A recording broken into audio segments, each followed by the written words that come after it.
Welcome to the Startup Grind.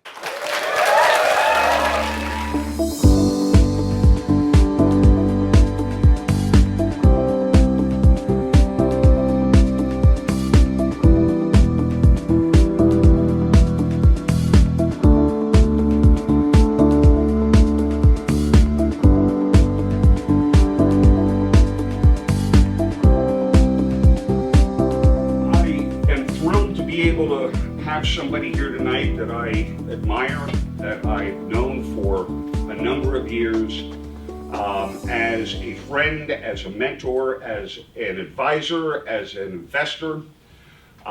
He has held me to my stuff more times than not. Mark Greathouse epitomizes what it means to be a friend, a mentor, an innovator, an entrepreneur, an investor.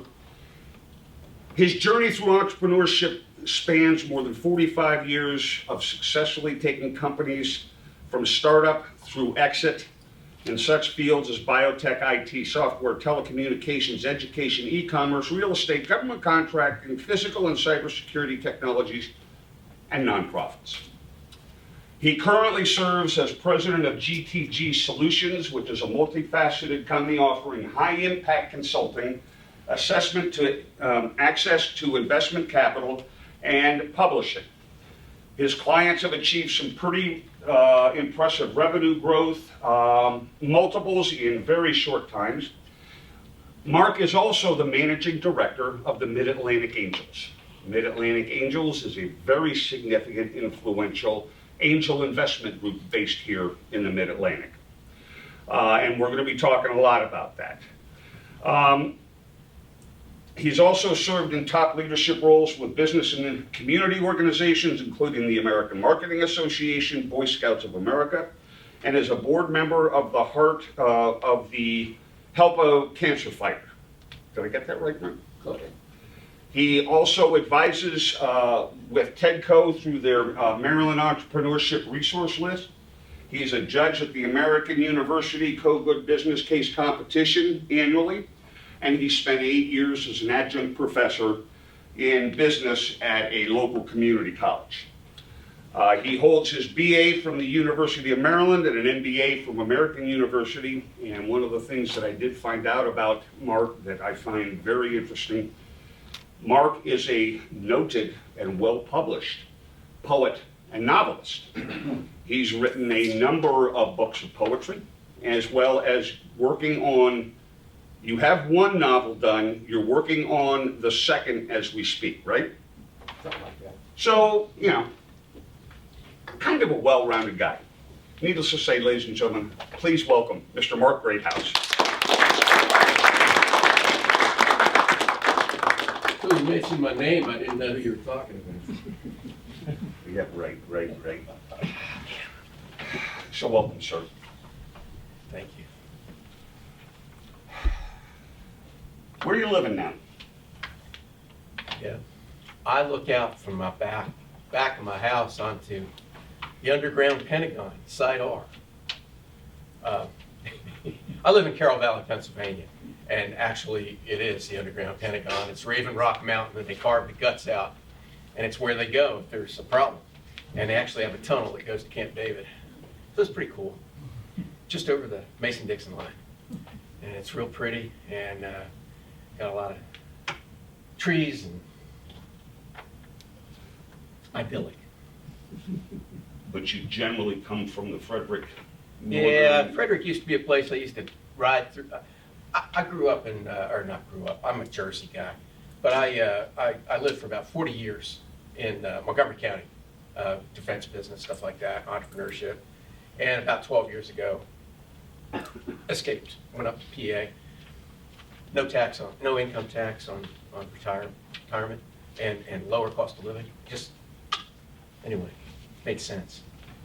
Montgomery County was an experience, but Frederick was a place you drove through to get from one place to the other. And then one day, somebody I'd known for a while calls me up and says, "Hey, I got an idea. Can I buy you lunch?" Well, anyone wants to buy me lunch, hey, I'm yours. Come on. So, out of that, ultimately, MidAtlantic Angels was born. But, We'll get to that in a minute. We'll get to that, yeah. Frederick's, by the way, Frederick's a great place. If you haven't been there, restaurants, first Saturdays, town opens up. I mean, they've done so much with that place. Man, you can't bring enough appetite to get to all the good restaurants. Okay, sorry. What'd you get your BA in at Maryland? BA, English. Okay. Now, take that. Is that why you do the writing that you do? Of course. Okay. But, you know, I didn't want to be. I was going to be my dad was an engineer, an executive in the automotive industry. I was going to be in it. And I realized I just didn't have it in my bones. The genes didn't get passed on, but I could write. So actually, when I got out of college, I got 2 job offers. One from GD Electric Boat up in Groton, Connecticut, to do tech writing, and the other from a local company down in Silver Spring. I liked Washington, D.C., party time. I stuck with it. So Now, was that Tracor? No, that was Vitro. I went to Vitro, okay. Vitro, then Tracor, and then back to Vitro. It was quite an odyssey. 25 years in the defense contracting business. It's changed a lot, but writing literally billions of dollars worth of proposals, spending time in Capitol Hill, and which was fabulous. There's people that are still in Congress today that I knew way back then, and they haven't changed. They're still, unkind word. You've never impressed me as being someone that minces words. How's that? It's gotten worse as I've gotten older, but yeah. So walk us through your early career. You went into corporate America, defense contracting. Right. You can't get more corporate than that. I did the standard operating procedures and navigation procedures for Polaris ballistic missile submarines, right down to the countdowns. You know, it was pretty cool stuff. And you know, a bunch of, they hired, we were writing at a 6th grade level, put it in perspective. And some fun stuff. I remember being in Fort Everglades and partying with a bunch of guys off at an Australian ballistic missile submarine. Talk about a bunch of guys that were fascinating. One poor guy got slapped. You know, they got different slang. And he had this young lady he had found at the party celebrating their testing. And he asked her if he could come see her in the morning and knock her up. He meant knock on the door and go get breakfast. But it was a whole different lingo. I mean, they're just things you learn about that you couldn't use. And anyway, but cut my teeth on publication stuff. Eventually, I went to this outfit called Tracor that was in Navy sensor systems, and ran a big department, 60, 70 people. Tried to take it was costing them too much money. I was trying to save money, so I offered to take it as a subsidiary operation. So I did a business plan. Never done a business plan before, but I did one, and followed a tried and true model apparently. Anyway, they said, no, we don't want to take it separate, but doggone, how'd you like to do a business plan for the East Coast operations? And that's how I got into strategic business planning. And along with that, since planning is not a full-time job, wound up leaving publications, getting into marketing, communications, public relations, public affairs, spent a lot of time on the Hill, and just all manner of really cool stuff and meeting great people. But then I went to Tracor, I did some of the same stuff. We did planning there. We went from $5 million to $53 million in 3 years in revenue. And that wasn't all me. I was just directing the plan, because you don't do it by yourself. And if anybody's been to college lately, it's all about collaboration. They teach it to your, anyway, it's crazy. But anyway, 25 years in defense contracting. Wasn't gonna make you wealthy unless you owned the company. And then that brings us into So entrepreneurship. ultimately, you got tired of defense contracting. Yeah. And I think the next venture on your list was New Vision Financial, am I correct? Well, not really. Oh, okay. That did come along. But first, there was a little thing called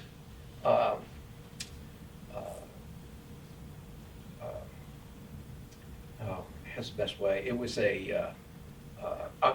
the internet had been alive and well in the 1980s, if this thing would have really taken off. But it was called Gridlock Survivor, and it was a kit, like a little gift kit you could buy.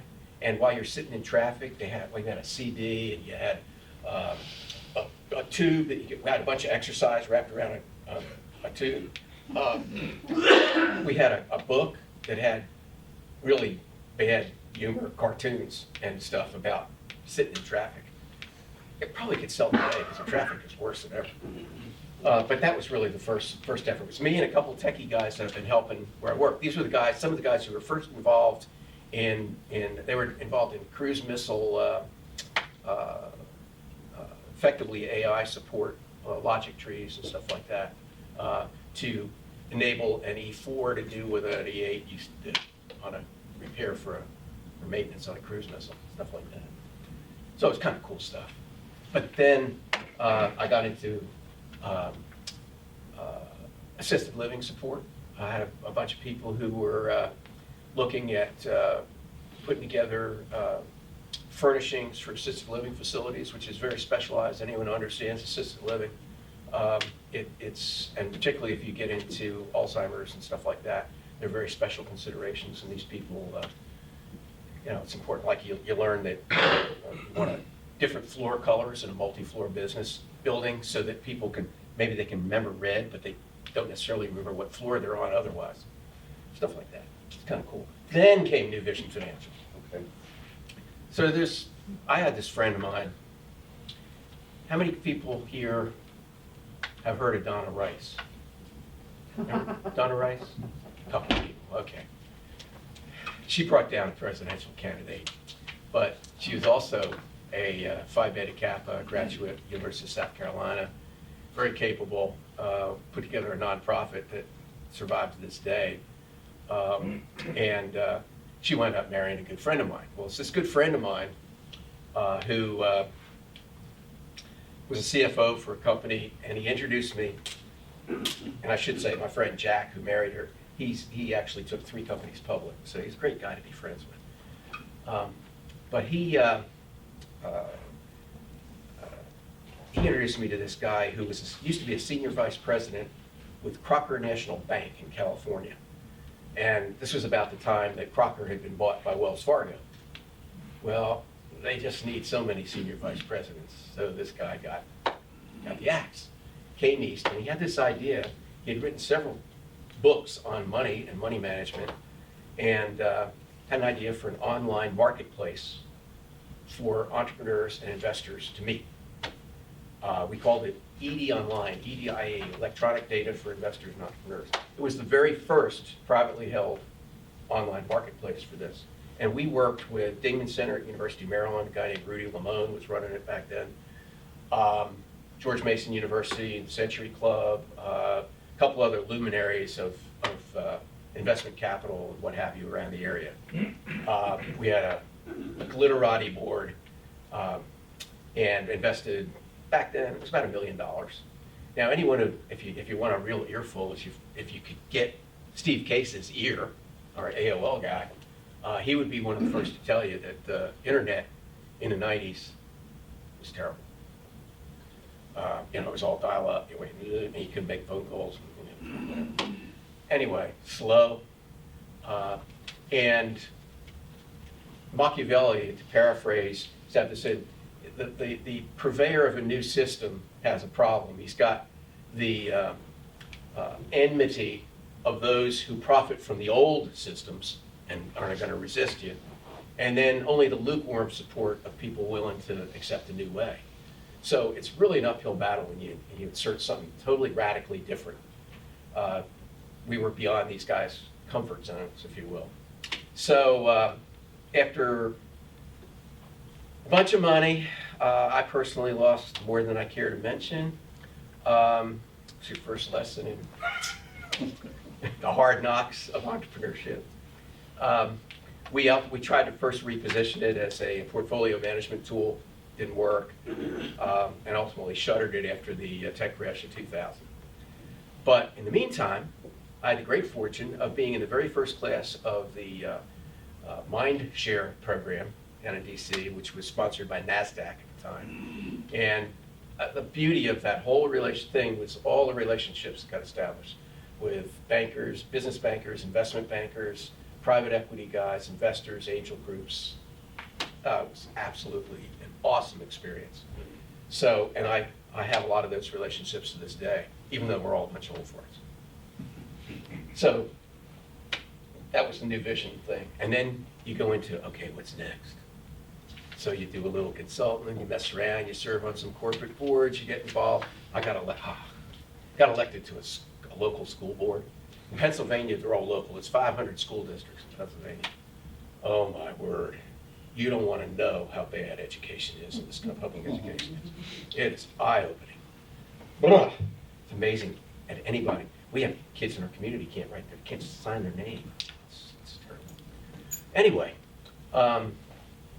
learned a lot by that. And did that, bunch of consulting gigs and stuff like that. And then a guy in Frederick says, hey, I got an idea, let me buy you lunch. It's another guy buying me lunch, go figure. And that's actually was the gestation for MidAtlantic Angels. Okay. All right. So tell us more about MidAtlantic Angels. I never thought you'd ask.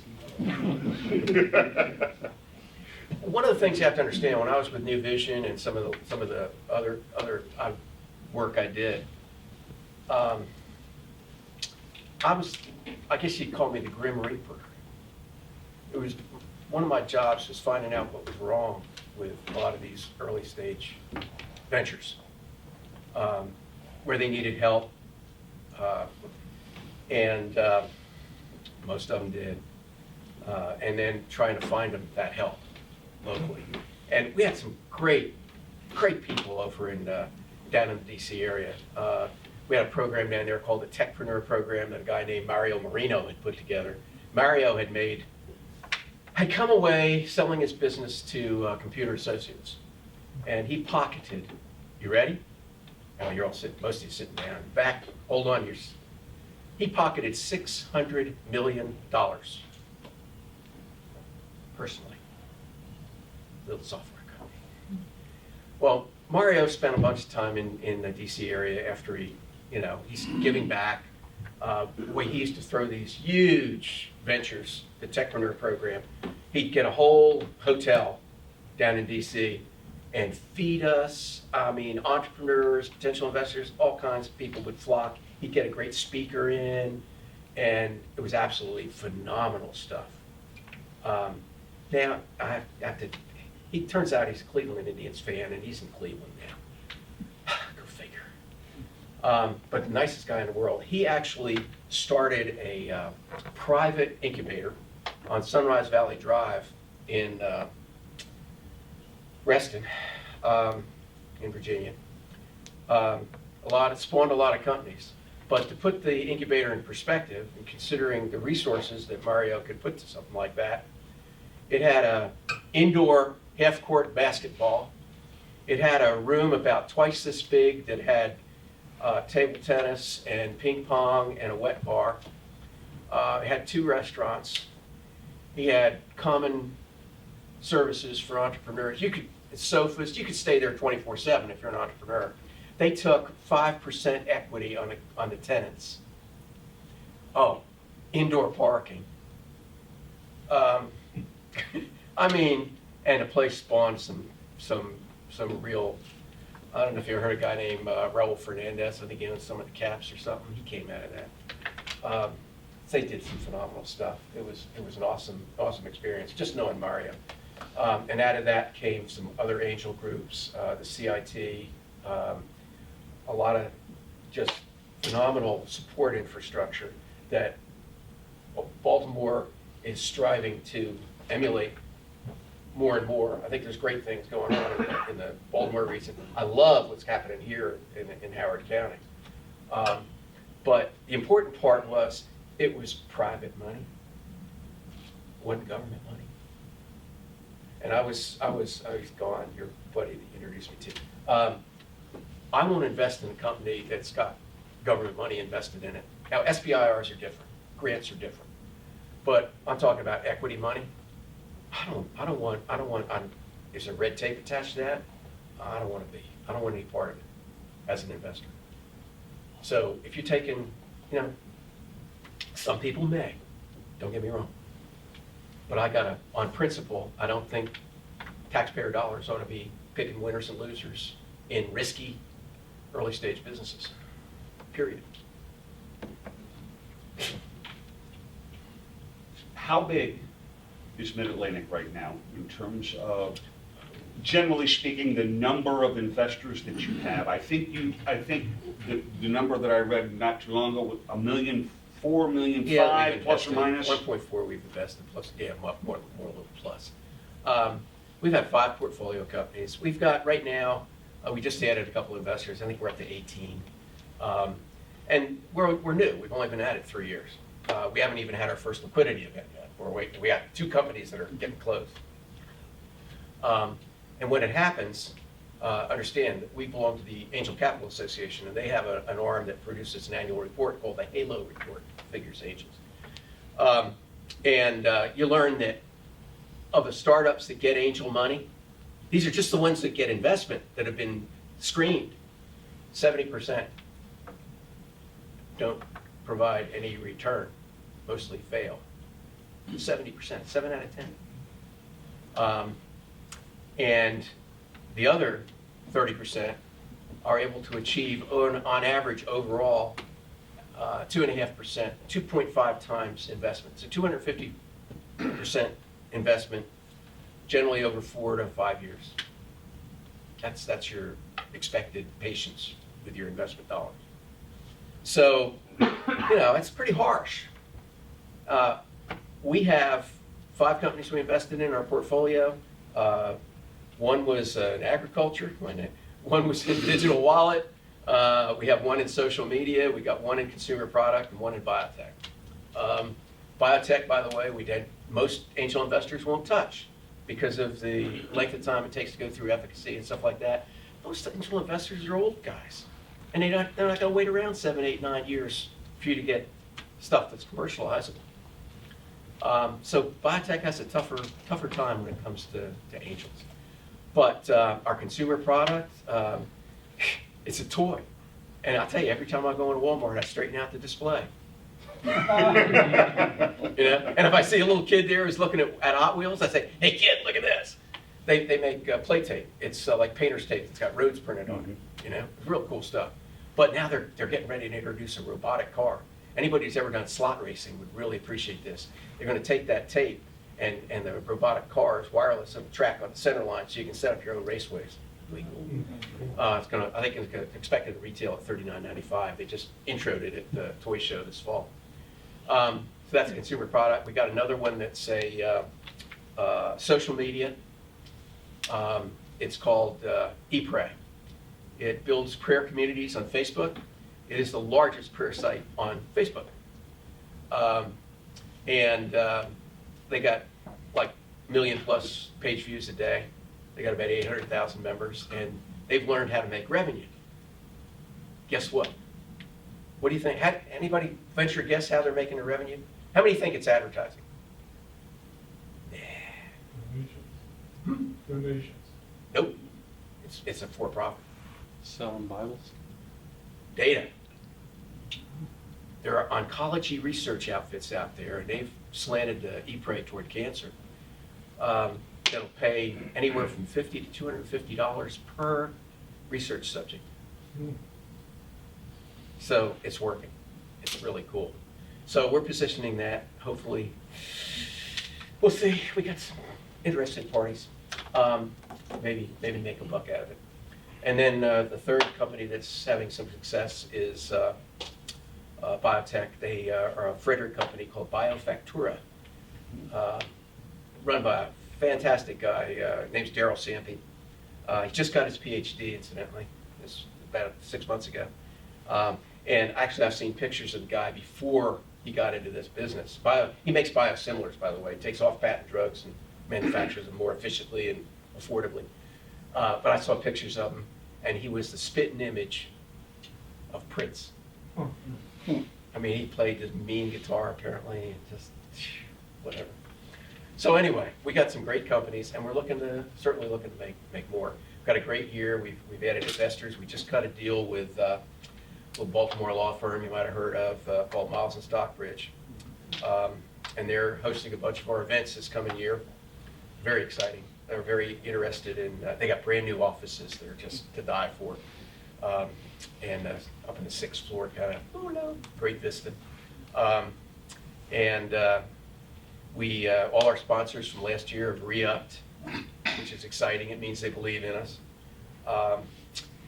We've added investors. We got the Miles and Stockbridge. We're doing some workshops. Our application deadline is February 9th for our first. We have 5 capital cycles, and a cycle is an application. You're assessed for your eligibility, and if you pass muster, you get to go to a pitch review, and there you pitch your business to a handful of MidAtlantic Angel member investors. If you're successful there, then you get to go to an angel event, which is bigger.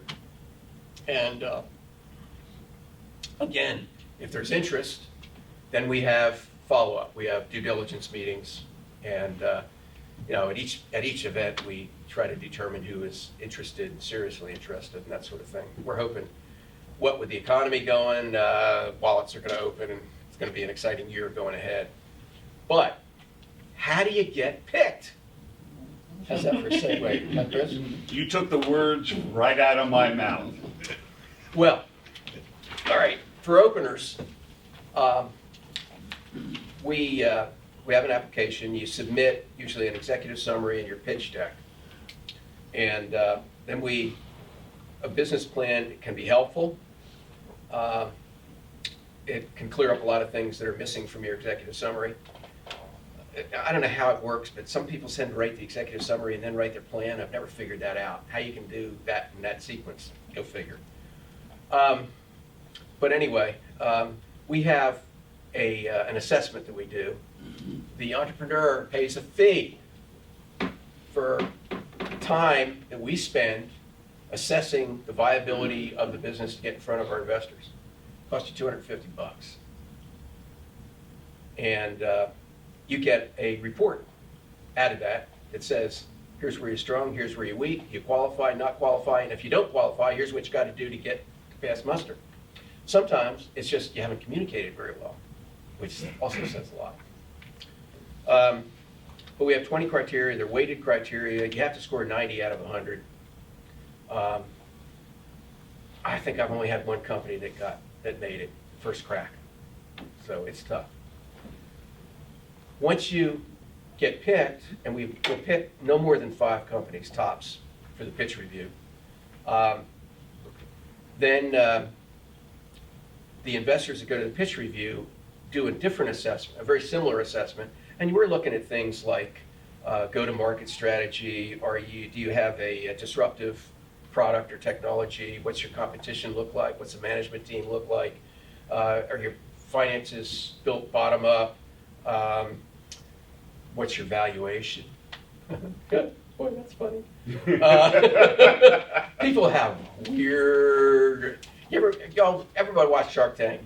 You've seen them destroy people on valuation. Well, there's good reason. There's rationales that go into valuation, and I'll tell you.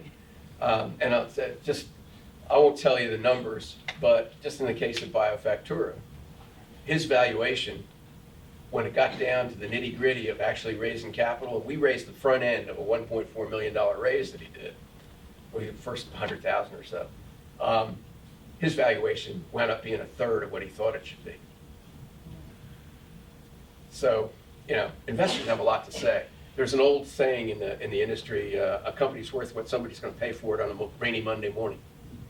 and that sounds real glib, but there's more truth to it than you care to admit. There's a lot of, because here's the thing about angel investors.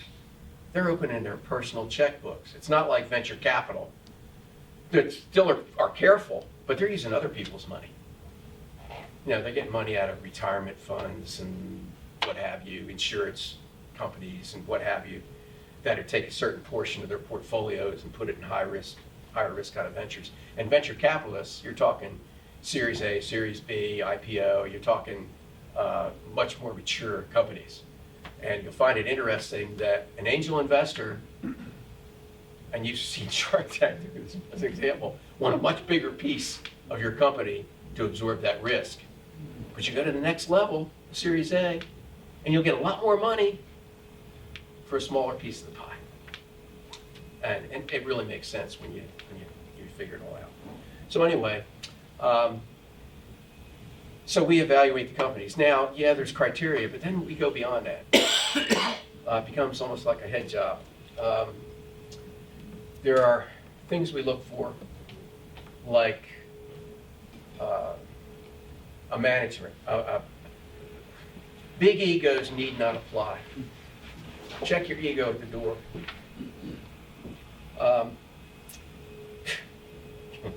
I got stories, and I won't. Anyway, there's a guy out there. Anyone you ever read Jim Collins' book, Good to Great? Okay, he's got a section in there. He talks about the level 5 executive, who is and all his companies that qualified as top performers had these criteria. The top executive was confident, competent, and humble. These are names of market leaders in their industry that you never would have heard of. Who knows, back in the 90s, who was the CEO of Scott Paper? Of course you don't. The corporate counsel. A guy named Darwin Smith. Really great guy. Took them, beat in their categories, kicked Procter & Gamble's butt. Yeah, you know. There you go. So, you're looking for guys who can manage. You're looking for leaders, all right? And there's certain attributes, okay? Attitude. By survey, 85% of being a successful entrepreneurial manager is going to be in your attitude, positive attitude, constantly. And it's tough because you're going to get slammed and slammed and slammed and body slammed, but you gotta stay positive. And people who are around you depend on you being positive. That's why you can't have big egos. You gotta be able to roll with the punches and still keep going. Persistence. And then one of the biggest ones we look at, who are you listening to? Who's your mentors? Why? Why do you think? Why do you think? Who you're talking to help you get where you're trying to go. Yeah. Not depending on yourself. Exactly. What it says is that the person listens to advice and follows it. AKA, they're teachable, they're coachable. They'll listen. There's nothing worse. You don't want to put your money into something and the guy's going to run off half-cocked and never listen to you again. Wait a minute. You just took $1,000 of my personal money and you don't want me to have any say whatsoever in your business? Excuse me. So, competition. Oh, we are new on the scene. There is no competition. Somebody somewhere is doing is getting to the end result that you're trying to get. They may not be doing it a pretty way, but there are invariably alternatives. Don't forget, who was the CEO of chairman of IBM back in the 50s when he said the personal computer will never catch on? Who was it that said, when you're a startup and you're in front of a pitch and doing whatever, and you say there is no competition, that means that A, you haven't done your research, exactly. B, you're blowing smoke up your own bloomers so far that you can't see the real world. Or C, you don't have a team that's looking out for your backside. Y'all hear the term, ever heard of the term market research? Don't ever sell it short. Back when I was in the defense business, one of my things was I had to pick, every 6 months, we had product review, a project review, and people had to resubmit to get money, company money to fund product. I had a lot of fun. I had about $10 million to work with. That was cool. And I get to dole it out. And we evaluated products. Well, these one guys, they developed this product. It was a separation device for what's called a sonobuoy. That's under the surface that grabs sonar signals. So you can detect enemy submarines and stuff like that. And anyway, there's a separation device that's designed to separate it from its mooring so it can go to the surface and get collected by passing boat or aircraft with a net or whatever. Well, these guys sat in their little dark room in a corner of the building, and they'd come up with this new device. And they said, okay, we want to get this funded with company money. And I said, okay, let me make a phone call. So I called the Naval Air Test Center down in Lexington Park, Maryland, and I talked to the program manager down there. I said, so what are you using now? Da-da-da-da-da. What do you think of da-da-da? He says, oh, we tried that 5 years ago. It really was unreliable. These guys really, he says, they could do a gazillion things to it. It wouldn't make any difference. What we got is perfect. Okay, so you get back, and here's the cool part. Don't be too vicious. So these guys, their feelings they were shattered. And I said, so the department head, their boss, says, all right, guys, I'll fund it with department money. Well, he wasted his department money. I mean, it failed miserably. Lesson learned. You've shared a number of observations about your approach and MAA's approach to angel investing. I'm sure that we could spend the next 3 days talking about the war stories, the horror stories, etc., that you've seen and experienced. Mm-hmm. And one of the things that I wanted to do tonight is to have you kind of expound on everything that our community needs to know, but they're afraid to admit they want to know it. The good, the bad, and the ugly. With apologies to Clint Eastwood. All right.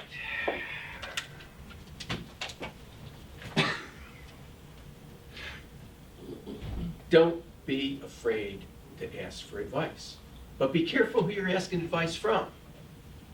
I met for about an hour this afternoon with George Davis, the new CEO at Tedco. Great guy, corporate background, and I don't envy him. He's he's working at it, trying his best over there. They've already made some changes that are very promising. You can get some, you talk to him, you talk to Andy Jones, you can get some good advice over there. Never lose sight of the fact, to be brutally honest, most of the advisors at Tedco are career bureaucrats. They've never been in business in their lives. How are they going to tell you anything? Keep that in mind. You go to these government incubators. Who's running them? Well, okay. You got some good things. You ever hear of SBDCs, Small Business Development Centers? They're affiliated with some of the university networks. You got them in Maryland. You got another, every state pretty much, I think, as far as I know, has them. They got people in there that can connect you to some good advice. And I recommend the SBDCs. It's free. What do you got to lose? They don't have money to put on you, but they can advise you. SCORE, Service Corps Retired Executives. A lot of good people doing volunteer time in SCORE. Even the old guard, the guys that are retired 20 years ago, may not be up to snuff on the latest technology, but they're going to have basic techniques of things like marketing and market research, okay? and planning that haven't changed and won't change over the years because there's certain essential things. You're going to do a strategic plan, by golly, you better have a vision, a mission, core values. You better look at your external, internal business environment. You better have a set of goals and objectives. You got to have strategies that are going to fall out of all that, and an implementation plan, and bottom-up developed financials. I mean, and then you do an executive summary that explains it all. Wow. And then if you're looking for capital, you put that in a pitch deck. 10 slides, maybe 7 or 8 minutes, 10 minutes if you're lucky, to go get your money from private angel investors. I mean, wow. But the resources for that kind of thing are here. You just, it's a matter of going to the right places. There are consultants out there, there's some good consultants who, but here's the thing, you're an early stage startup business. How much money you got? Probably barely rubbing 2 nickels together, and you're trying to finish developing your product. And that brings to another interesting thing. You're a tech company, and you've got a product, and you really need to protect it. You know what a patent costs? 20 grand, easy. You can write a check, put it on your MasterCard, I don't know. But intellectual, and as an angel investor, when I hear, oh, we're going to file for the patent, or, oh, we got a provisional, I go, uh-oh. Yeah, Houston, we got a problem. You're going to write a check, and how are you going to convince me that somebody else isn't going to not only steal your idea, but maybe somebody has something similar that's already filed on? And trust me, when we get to the point where we're going to start wanting to put dollars in, we do our own due diligence. We do a certain amount of it before you pitch, very little, frankly, because we're looking at a lot of companies and there's a lot going on, and it's time consuming. But protecting what you got, whether it's a copyright, patent, trademarks, things like that, really become important. You can't scrimp on attorneys. And when you want an attorney that's going to file it, don't go with cheapies. Go with good attorneys who understand PTO examiners, who know the track record of given examiners for given technology areas. And that's stuff that the attorneys, a good attorney, a patent attorney is going to know. You can't scrimp on that. It is vital to your business going forward. Can't emphasize that enough. Thank you, sir. Open it up for questions. If you dare. I have one. You said you were doing defense contracting for government contracting for 25 years and you got away from it. It's actually the company that I'm starting. So what would be the likelihood of coming up to the MidAtlantic Angels and pitching your company? Nope. No? No, we wouldn't. No, we wouldn't do a government contractor. I mean, because I know the industry, and what you're going to tend to do if you're short on cash, like if you get a contract or something like that, and generally from the time you get a contract awarded till when they actually pay you, might be 90 or 120 days.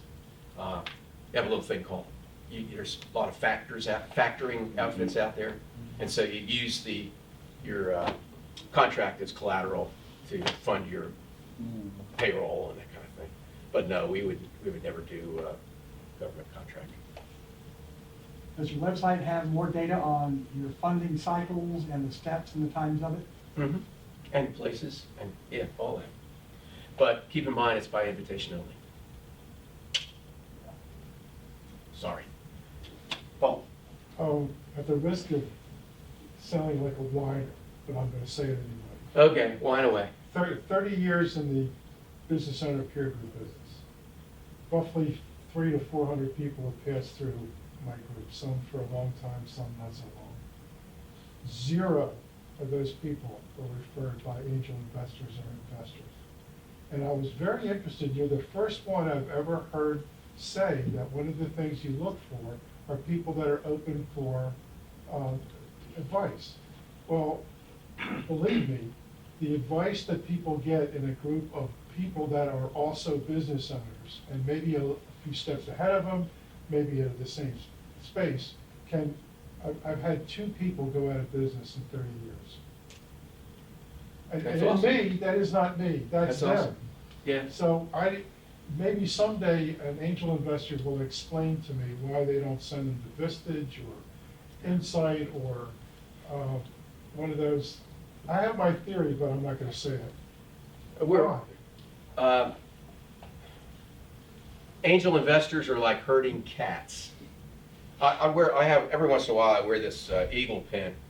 It was actually a throwback to a poster that Lockheed Martin used to hand out at trade shows, and it was this beautiful eagle. And under it said, "Eagles don't flock, you gotta find them one at a time." So I put that in the context of entrepreneurs, yes, but also angel investors. They're all individuals, and that's the toughest thing. It's not like a VC firm where you got a bunch of guys with similar interests and they're putting together a fund and they're gonna get either all successful in one manner or another. Very, it's just so bloody different. I fully appreciate what you're saying. We try to get involved in the companies that our guys invest in. I mean, I just went through for the Facebook ePray. I just spent several hours with the CEO, and we were sitting down and going through strategies for finding more oncology research firms and stuff like that. We're going to set up a GoFundMe type site within the website, things like other ways to get revenue, working with them on strategies and stuff like that. But as far as referral to other organizations, the next step usually for these outfits is they're either going to get acquired or they're going to go to a Series A, or venture capital is going to be interested or something like that. I put another thing in perspective. In 3 years, we looked at 145 companies that came through across our transom that submitted. We get them from all over. I mean, real literally, all over the country. A lot of them are referred through the Angel Capital Association site. And my own network and stuff like that. In fact, right now, we're in a succession planning thing, because I'm not going to do this for much longer. Another year. I got retirement, real retirement. The authoring part, the books. I'm going to move to Texas. Anyway, 145 companies. We picked 40 qualified to pitch. And so far, 5 got investment. Now you go, whoa, that's brutal. Hey, compared to the rest of the angel outfits around the country, those are good stats. And our success rate right now, we're looking at 3 out of 5 that are popping along. And I can speak firsthand. Yes, you And can. this is kind of a wrap-up. I can speak firsthand because I have been through the MidAtlantic Angels process. We failed miserably the first round. I can't remember. I think we got like a 65 on our, we weren't good. We finally got to the point where we made the grade. Then we did 2 series of pitches in front of your panel. Yep. Then we were invited once to pitch to the whole organization. We were not one of the 5.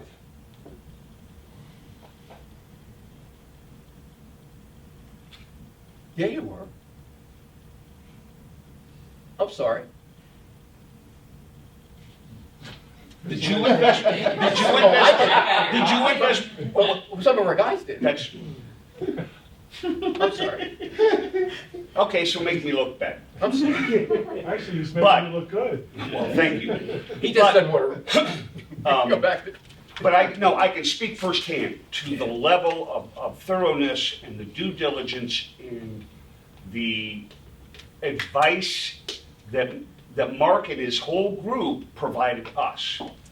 And it was kind of, it was a no-nonsense thing. It's, here's what you did right, here's what you did wrong, here's what we suggest you you look at in terms of restructuring your strategy, whatever. And you know what? Every single piece of advice that they gave us rang true. So all I can say is, okay, yes, I have been the benefit of the MidAtlantic Angels. And Chris, he pitched. He was a pitcher. Yeah. Did well. Mm. Good man. Anyway, Mark, thank you very, very Well, much. thank you, Chris. I appreciate it. And ladies and gentlemen, Mark Greathouse,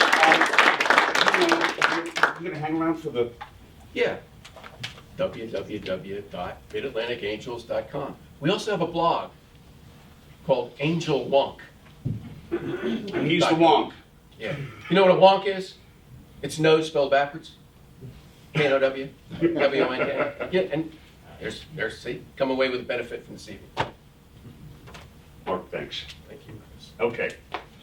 All right, now on to the next portion of our event, and this is something that I started back in our matter of fact, I think it was with Mr. Paul Ricks back in February of last year, where we feature a local young startup.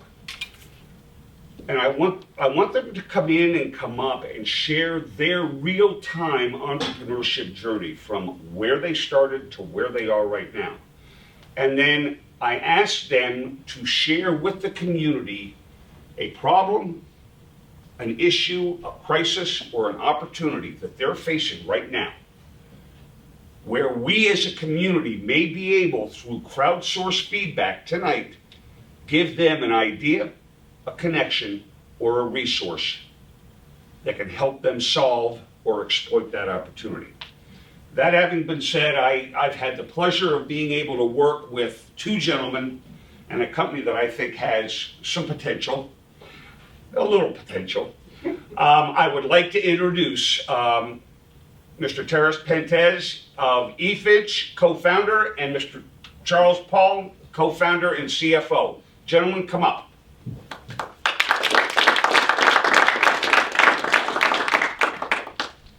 EFynch is a local young startup. Charles is down in Rockville, right? Yes. And Teris is up in Baltimore. They have I call it what, a co-working space at Baltimore right now. Yeah. But they've been spending more time down here at Maryland Center for Entrepreneurship because that's the only place that I'll meet them. Go figure. Anyway, I would like to introduce the two of them, and gentlemen, walk us through what you're doing, why you're doing it, and your journey, and then let's get into the problem and opportunity that you have. Okay, thank you. So we're gonna figure everything out now. Yeah. Thank you very much for the introduction. We came to our first startup grind, it was December's, and quickly learned to grow great appreciation for the group. I like the approach. The thing that you said in the beginning, where it's about giving more than you're taking back. And the reason why I like that is because that's exactly what our company, EFynch, is looking to do in home improvement. So a lot of you guys are probably familiar with Angie's List and Thumbtack, and now also it seems like everybody's cousin or anybody's uncle has started a home improvement lead website.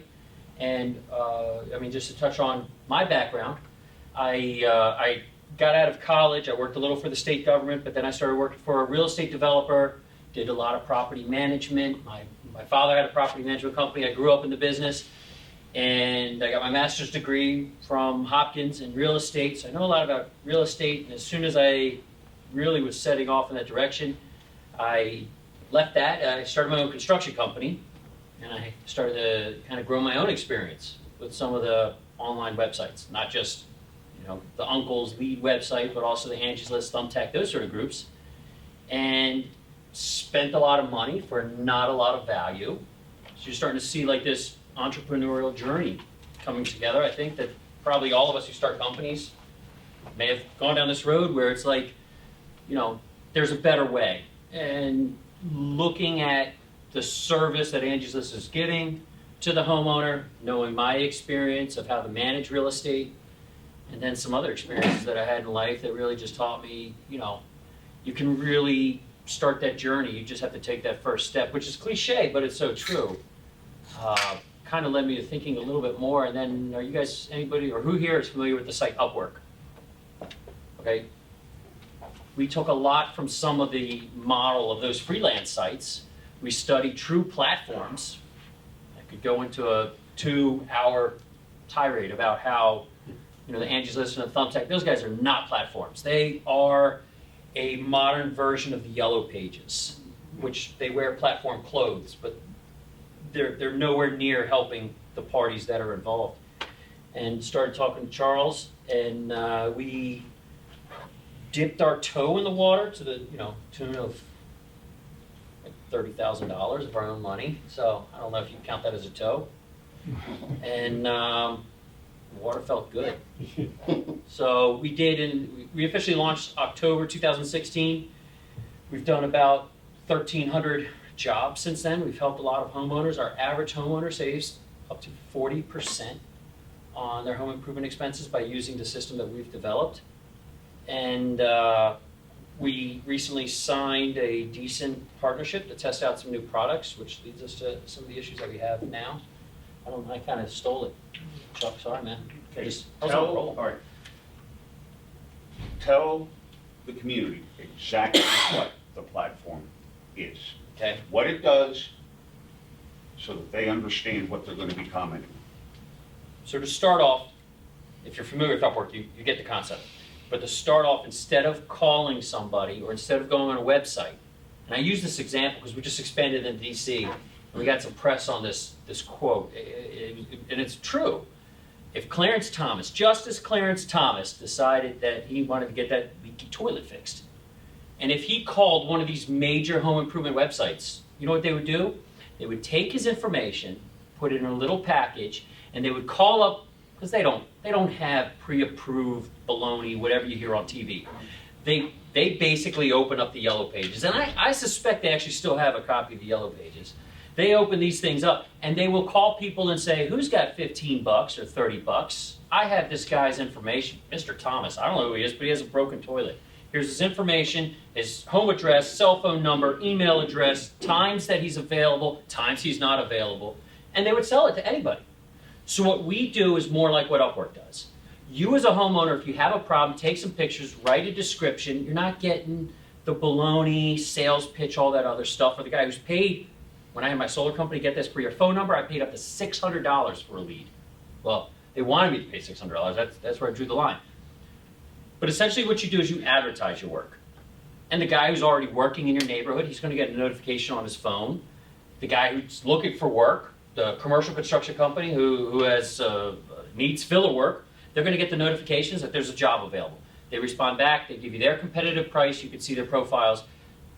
That's all they could do to contact you. So you're in control, you're not getting the sales pitch, you're getting the raw, unfiltered, oftentimes verified information, truly verified, and we're going to prove it because we're going to give you the links to check our work, and then you choose who you want to go with. So we, to start, allow homeowners to, I don't want to say find the right contractor. We allow homeowners to get the work done and help them through the process. Who are your customer market segments? You want to, I'm sorry, man. Who are our customer segment? Yeah. So we're focusing on, everybody would love to say, the younger tech-savvy sort of group. We're focusing on home buyers. It's the millennials who have not been buying houses over the last 8 years. Everybody thinks it's a big anomaly. It's because of the housing market. It's the younger group, the people who even are moving from condos into houses or single-family homes. They're realizing the responsibility that comes with it. They want to know that they're doing the best they can do for their house and for their investment. They're looking to do the proper research, and they can follow, the standard and feel comfortable at the end of the day and verify that they did the right stuff. So it's the young group, under the age of, say, 45, young families, things like that. Okay. I don't know how far you want to lead me, because there's of course home down a little further, but As we've been talking with one another over time, we seem to have developed certain distinct market segments. Home buyers, Yep. regardless of age. Home sellers, regardless of age. Home owners during the interim. Realtors and contractors. Yeah. Each one represents a potential monetization strategy. Am I correct? Correct. Okay.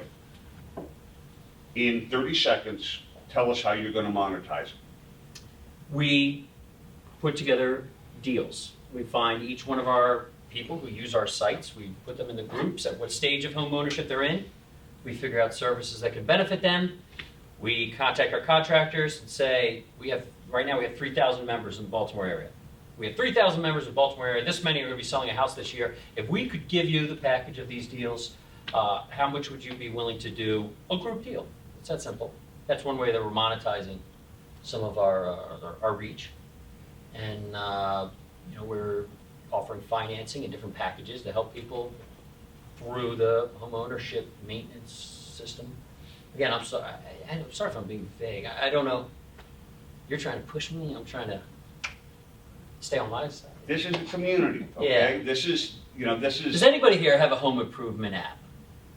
Okay, I guess I could loosen up just a little, just in the outside chance.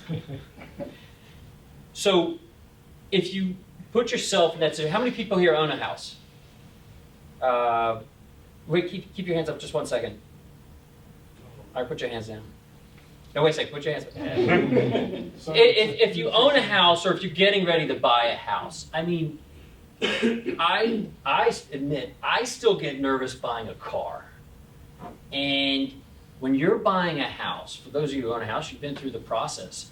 But not only are you signing this big financial commitment, we all have this moment when we go into our home for the first night, and sort of it's that you don't have your furniture in there yet, and the lock just echoes through the house, and you realize, holy shit, my entire life savings, the bank loaned me money, and if this house tumbles, which I'm responsible for keeping it standing, if this house tumbles, I am responsible for a lot.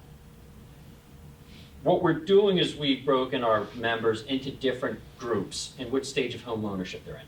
Whether they're looking to buy, they're the actual homeowner or the home buyer, they've already bought a house and they're in that period when you're in contract and things are flying a million miles an hour, or you're a homeowner or you're getting ready to sell, or we've broken it down, we look at different areas that you're in, and we put together the maintenance packages. We've gotten some good deals on stuff.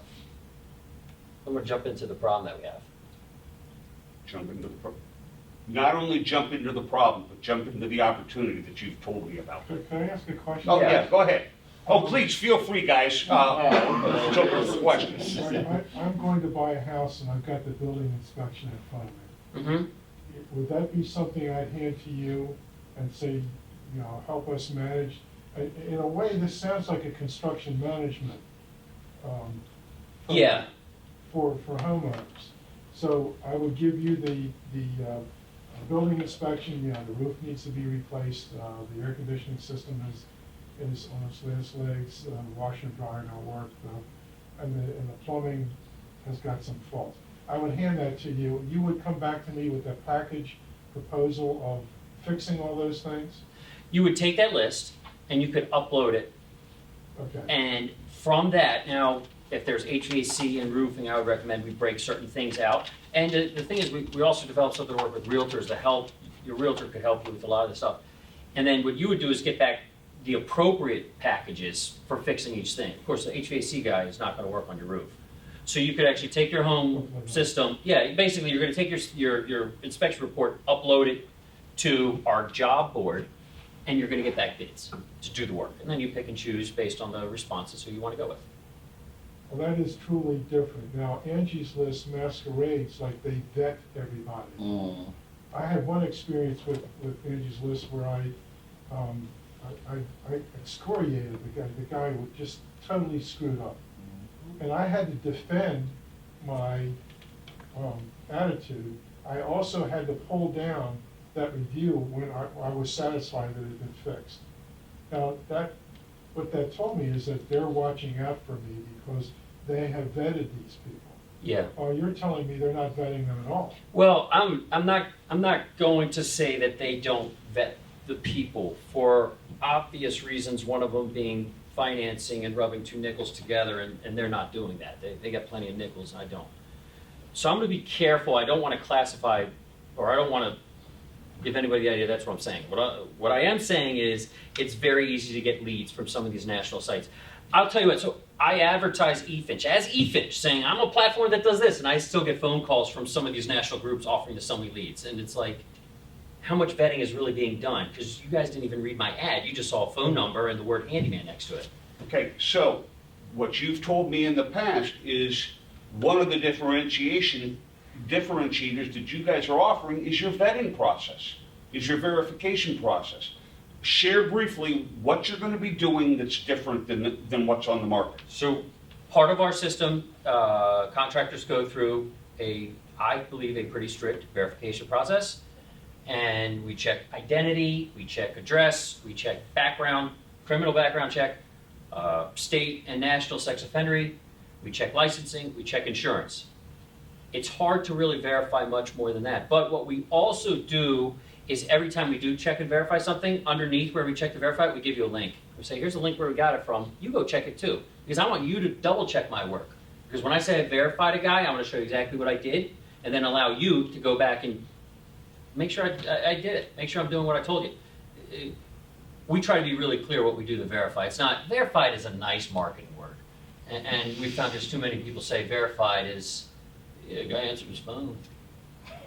It's not what you call it. It's the process. It's the level of comfort that you, and the level of comfort and security that you are offering the homeowner, that it would take them an incredible amount of time and energy to attempt to do themselves. Am I correct? That's without a doubt. Okay, all right. So, talk about the problem, talk about the opportunity. So the problem is you put together a package. You get a good, stellar package. Everybody who's buying a house is going to want this package. It's that good. We got a great deal on it. EFynch did. And we're going to package it up and we're going to sell it. As a startup founder who wants to grow their company, eyes on the entire United States, and a path that if we perform, a clear path that we've already been shown by people who know how to show things, how to grow throughout the whole United States. I mean, in 2 years we could do it. We're facing the battle of how cheap do we offer our service. I want to offer for free. But how do you decide what price to go with? If the market generally upcharges, well, okay, the home improvement community, website community, they like to upcharge things by as much sometimes as 49%. I don't want to go that high. I want to really cut it down. The problem is, asking what's a good deal,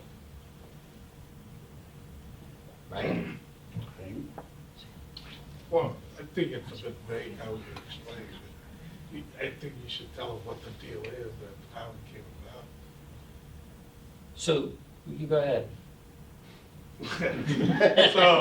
So we've got this agreement with a real estate company that services 10 states, including Washington, D.C. And they've asked us to, they like our product, they like what we're doing, especially from the liability standpoint, where we do all the verification and the background checks and everything. And they've asked us to launch a test in Baltimore. And if they like the way that progresses, then we would have further discussions on possibly expanding throughout the whole region. So we've developed a system where we've given exactly what they require. But what corporate wants might not exactly be what an individual real estate agent wants. They see it as a need, but it's to cover corporate. So for example, liabilities. Corporate loves to make sure that there's no liability. That goes back to the company because it's such a huge company. They don't want everyone to sue them. So we've done that, but our focus is on home buyers, not necessarily the agent per se. Since you shared with me the company you're talking about, I also know that a lot of their top agents have their own little kind of like enterprises Gotcha. within that company. Mhm. Would there be, would it be a good move to look at those top brokers as? Without a doubt, users? without a doubt. And that'd be one of like the big, easy bites that we could take and grab some market on there. And we are, thank you for offering that introduction. Who's gonna pay you? Who pay, ultimately, in this case, it'd be the home seller. We're offering a package, the home seller's purchasing the package from, our You know- attorney Miles at Stockbridge gave me very clear language, which has escaped me at this moment. Good firm. The home buyer is buying, the home seller is gonna be purchasing this package. We help facilitate the transaction. Well, then, I think you ought to take Mark's advice and do at least 2 levels of market research. Do focus groups with agents and Mhm. also home buyers and home sellers. 2 or 3 or 4 focus groups each. I know they're not cheap. And also, if the real estate company's gonna pay you, ask them what they think is a fair price. And then you're gonna have to get into regions of the country where those answers are gonna be different.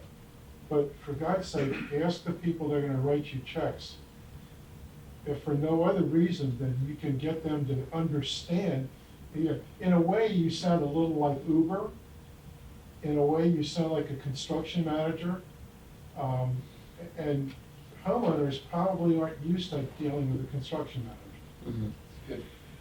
Good observation, Paul. So at the beginning, I heard a specific value proposition where you were saying that you're helping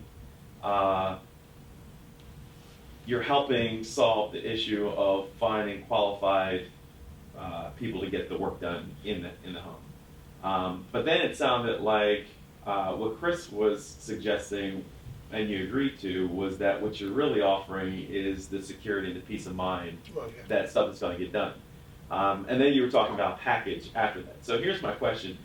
How different is your model from, or would it make sense for your model to follow sort of the traditional model of home warranty type service?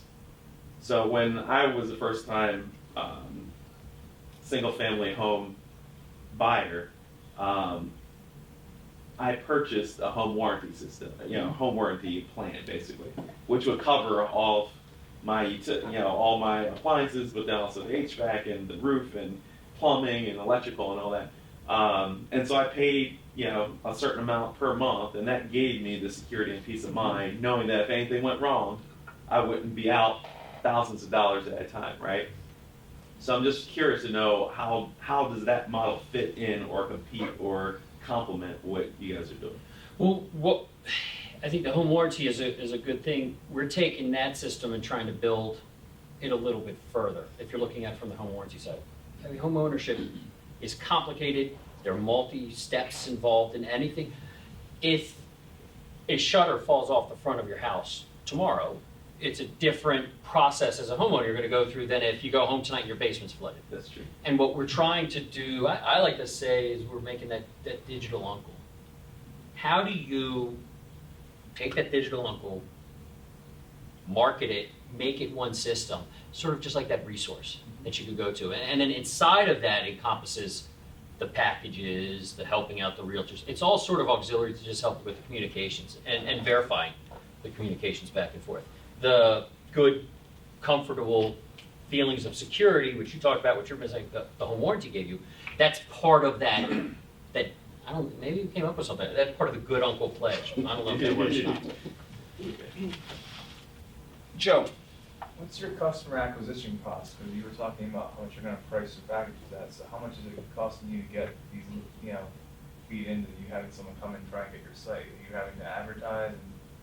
How are you getting people to look at it? I'm going to be careful on that answer. It varies Okay. depending on the acquisition channel, because we do have some acquisition channels that are a little more expensive than others.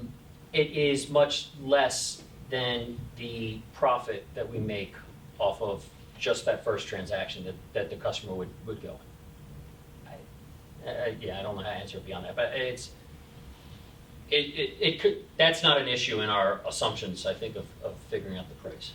Yeah, Michael. Yes. Okay. I'm a homeowner, multiple actually, and say I have rental properties, and I want to utilize your service. How can you help me when it comes to having contractors come out to do various things while on an occupied property and when the property is unoccupied, meaning someone's moving out and now I have to turn it around? A couple different ways, but the easiest thing is, especially if you have a tenant, and I've been in that situation before, the tenant will tell you, this item needs to be fixed, and I am only free on Friday afternoon. And you're trying to figure it out. So when you post on our job board, you're saying, here's the problem, here's the description, pictures, whatever you can provide. I only want to hear from people who are available on Friday afternoon. And that's where EFynch is a real time saver, because you may be Bob Vila, and I would love to have you work on my house, but if you're not available on Friday afternoon, let's not even chat. It's a waste of both of our times. And that saves everybody money and time.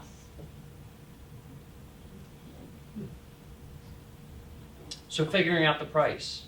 I know that there's no magic bullet, but I think what you're saying is definitely right. Is you want to talk to the agents, you want to talk to buyers or identify who would potentially be buyers.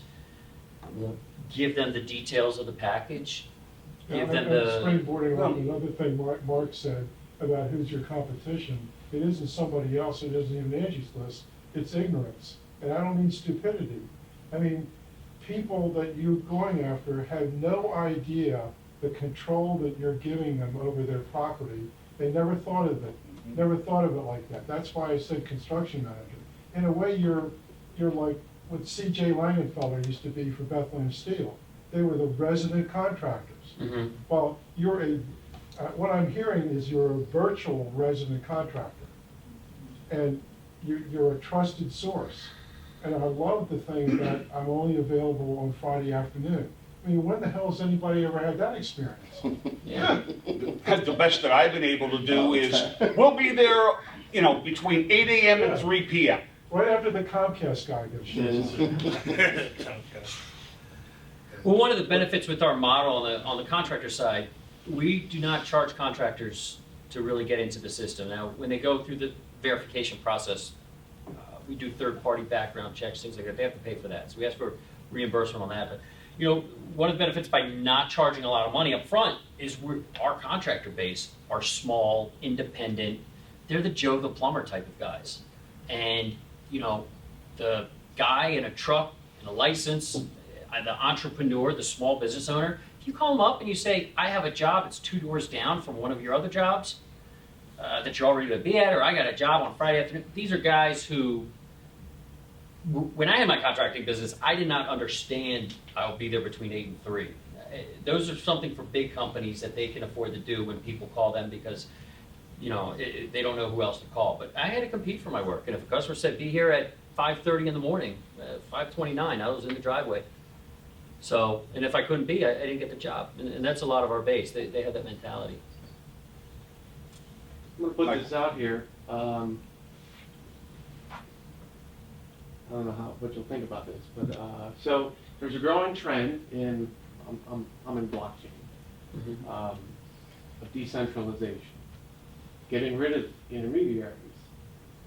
And in this case, you would be that intermediary. In other words, trying to connect the consumer directly with the producer. So there are efforts to take Uber out of the picture and get drivers directly connected to people just because it's all peer-to-peer connections.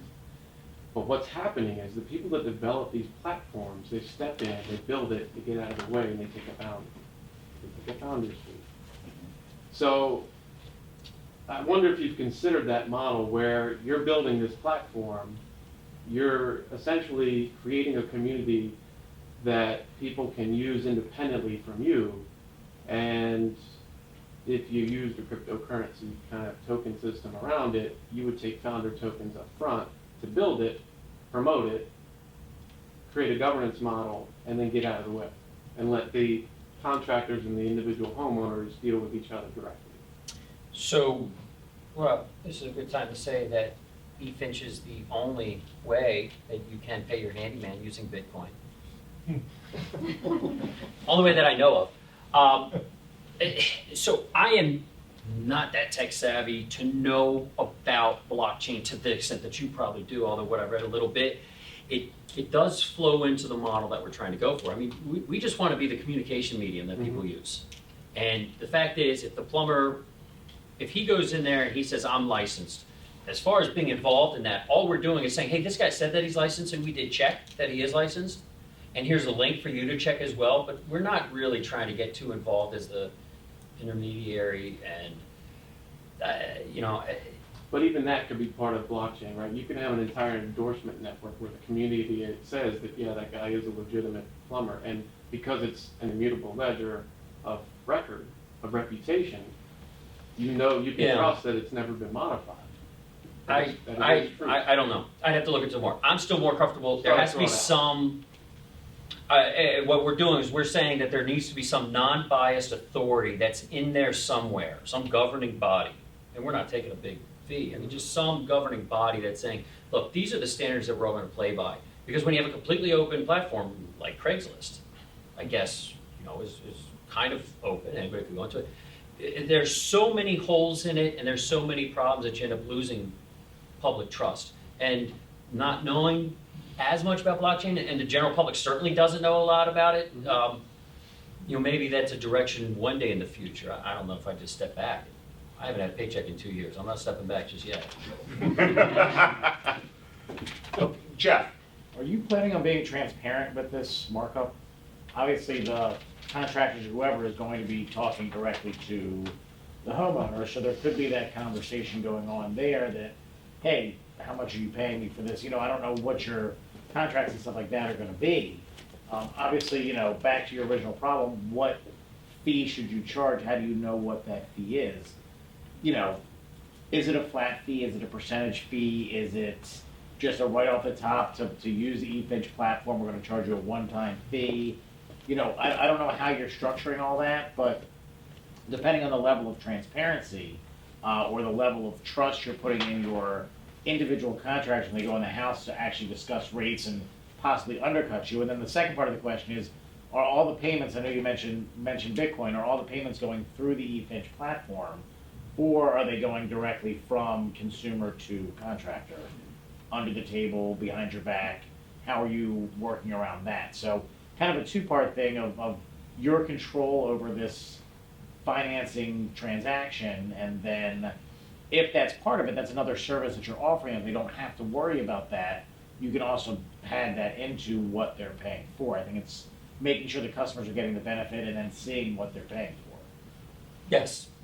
Okay. I believe in transparency. And Okay. we're gonna let people know the different, to a certain extent, the different components. I don't want contractors competing giant contractors to know what they're providing for the same service. But within reason, there's gonna be transparency, and that's part of the battle too. When do you say, I need to make money off of this deal, but I don't wanna come across as being greedy? Because we wanna be sort of like the guiding authority, not necessarily a middleman. And as soon as you said intermediate, right away, I get a little upset when I hear that, because and I'm not saying that's what you accuse of, but it's like, we don't want to be in the middle of every transaction, or come across as we're meddling. So how do we find that happy medium where we're taking what's due, but not taking out of someone else's pocket? So one of the things that we do as well is, the contractor pays us. Yeah. So the homeowner pays whatever the rate is, and our fee is taken from the contractor. Okay. The contractor gives us money. So the homeowner is not gonna get charged more or whatever. The other thing too is that we offer an escrow account. And with that escrow account, it's a free escrow account for usage by the homeowner. And if you guys have any problems where a contractor would come to you and say, sure, I'll do that job. can you give me $200? I'm gonna run over to, a Home Depot and pick up some of the supplies, to take the money and never come back. So we give that guarantee. We give that, and we put it, all the money in the escrow. The money is transferred into an escrow, and the contractor will only work, would only get paid once, you know, whatever stipulated in their contract gets done. And that gives a peace of mind to the homeowner, because they know that the money is safe. And so we provide ways for the homeowner and the contractor as well to use our payment system. Make it, why wouldn't you use our payment system? Because we're protecting you. Sure. So, I mean, and of course, for the contractor, we also stipulate in our system where we would ask questions, how are you gonna pay the contractor? Because for a job to close out, the payments have to go through. And we're not authorizing cash to be used in the payment system. So, we're taking that out, the cash part. But, so if you get paid outside the system, your job can't be closed out. That means you can't bid on another job. So the contractor has to see the process to finally go through the system for them to get on another job. Yeah. Andrew, One quick question for you guys. So we're a manufacturing company, and we use a service that kind of works in the same method, but they've been able to utilize a standard price system for their services. So have you guys ever considered to essentially take the market by defining a price per job based on a time sense, to where the customer can tell you what they need? You can then determine the price plus whatever you guys need to make profit. And then, of course, turn that out to essentially get rid of the bidding system, to where I know, just as a manufacturer myself, bidding is definitely a turnoff. It takes a lot of time. I don't know as far as the contract, commercial home repair goes. I know it's a lot intensive with the manufacturing side, but essentially if you were able to define on your own what that price would be for the area of the people who are living there, and then essentially put that out, set the time and the price, so that you don't necessarily have to work out for them to bid on that. You can then have those contractors see if they're available for that Friday evening for X amount of dollars. So they're not taking that time to, oh, you know what? Hey, Joe, we're free Friday. Let's go and grab this job real quick. And of course, they still go through your verification phases and all your requirements. But that way, you take a lot of the, again, I don't know, maybe the bidding system works. Your contractors are happy with it. But I don't know if that's something to consider. Yeah, we thought a lot about that. One of the issues with it, there are some apps out there that are trying this in home improvement. One of our big competitors is the individual. And the problem when you have a standardized price is, if I'm going to offer you a service for $100, there's going to be an individual who's going to come around who's going to offer it for $99. So what ends up happening is, you do have a standardized price. You're going out there, you're saying everything is easier, but without competition. There are 3,000 licensed home improvement holders in Baltimore County.